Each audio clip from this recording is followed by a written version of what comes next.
Après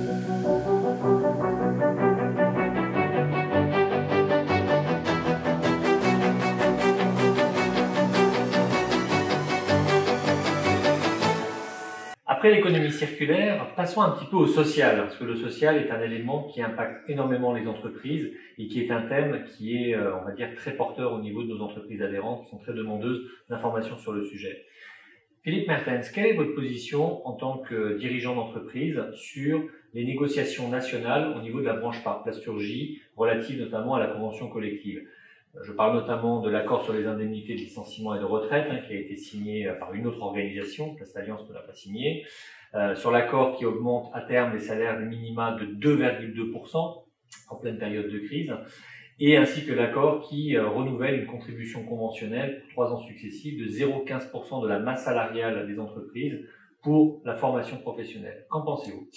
Alors, ce que j'en pense, c'est très simple. Je suis très heureux d'être représenté par Alliance. Au moins, on est au courant un peu de ce qui se passe, parce que je dois constater que malheureusement, tous ces accords sont signés par des gens qui sont très loin de la réalité du terrain. Aujourd'hui, je vais vous dire qu'on a même des concurrents turcs qui arrivent sur le marché français.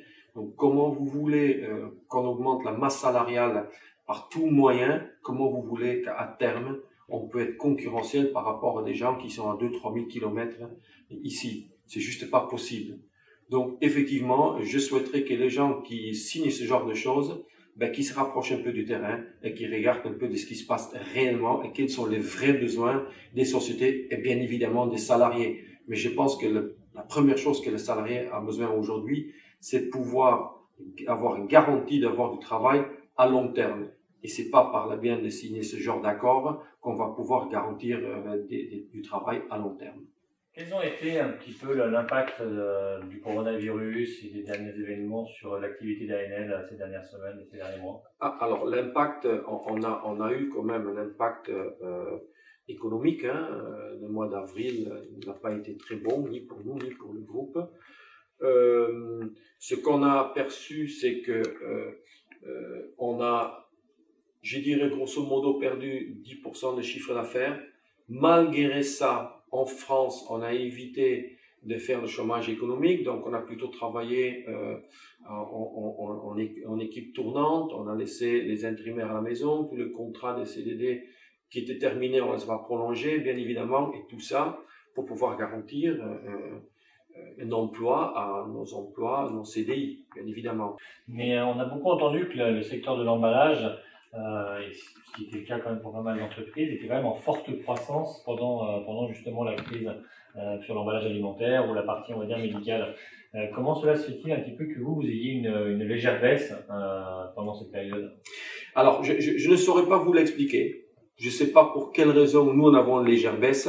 Est-ce que c'est parce qu'on fabrique plutôt des emballages sur mesure? Est-ce que c'est parce que notre saison démarre finalement à partir de mars et se termine jusqu'à fin novembre? Je ne sais pas l'expliquer. En tout cas, ce que je sais par le biais de la grande distribution, c'est que le consommateur a effectivement beaucoup plus consommé, mais des produits de base.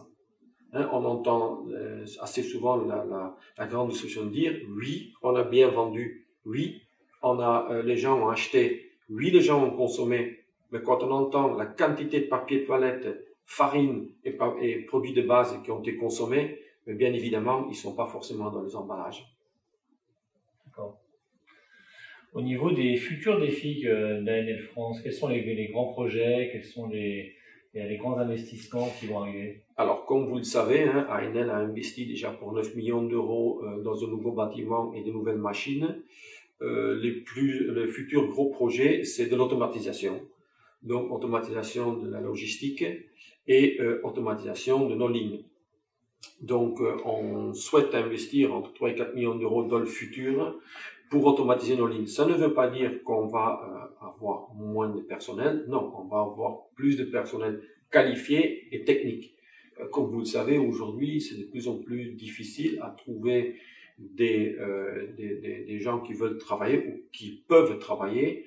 Donc, pour éviter ça et pour pouvoir livrer nos clients en temps et en heure, je pense que c'est le prochain gros gros investissements que la société va faire.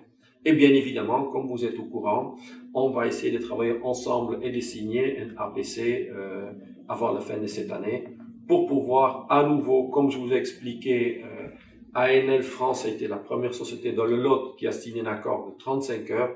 Je souhaiterais aussi être la première société dans le lot qui signe un accord de performance collectif.